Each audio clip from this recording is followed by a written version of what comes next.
Part 1. The Illusion of Opulence. This is a world that ended more than 20 years ago. An opulent whirlwind of excess, lavish expense, and sheer extravagance. I'm not saying this to brag, only to describe the bizarre reality where I happened to grow up. On my 9th birthday, I received a gift whose historic weight I was far too young to understand. Original love letters written by Manuelita Sáenz to the great Latin American liberator Simón Bolívar, alongside Bolívar's actual military medals. We had everything. If my father's exotic zoo elephants seemed bored of their food, he didn't just buy different feed. He ordered 3 tons of carrots to perk them up. When he noticed his flamingos changing color due to a poor diet, he put them on a strict diet of shrimp for 6 months on the advice of a veterinarian. Complete, untamed freedom. Entire families from all over Colombia flocked to our estate, Hacienda Nápoles.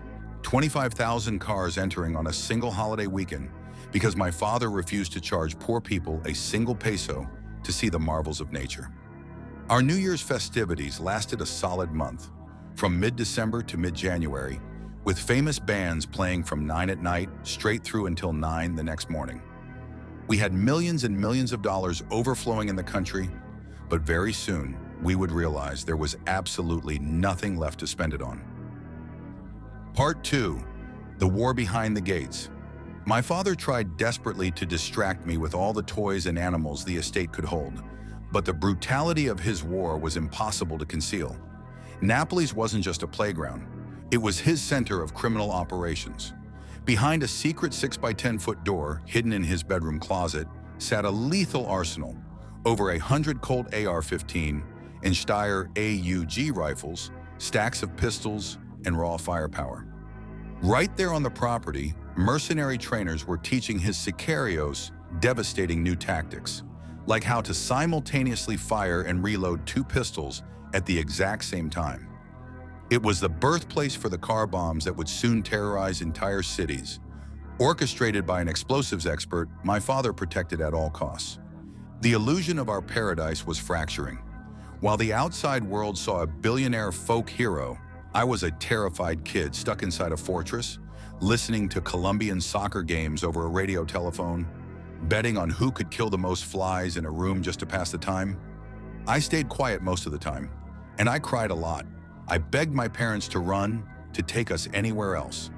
Because when you are the son of the most hunted man on earth, even a simple drive home is a brush with death. Part 3. The high-speed checkpoint. My father usually only moved the family under the dead cover of night, after 2 in the morning. But this time, eager to get us back to Medellin, he took the risk of driving in broad daylight. He sent 2 scout cars ahead of us, spaced exactly a mile apart to maintain the radio signal through the heavy mountain terrain. He was confident. He thought his men would spot any law enforcement presence 2.5 miles out, giving us plenty of time to slip away. My heart hammered against my ribs. We were moving too fast to turn around without drawing a hail of bullets. As we neared the checkpoint, we saw a massive commercial transport truck detained ahead of us. It had small, hidden air holes drilled into the back of the cargo bed. Holes meant for a completely different kind of hidden cargo to breathe through. We escaped that day by pure, ridiculous luck. The prisoners at the top of the mountain were waiting in their finest cologne and best clothes, ready to woo those beauty queens with flowers and expensive gifts. It was just another surreal day in our lives. But behind the laughter, the walls were closing in. The money was burning, the bodies were piling up, and very soon the excess would demand its final, bloody payment.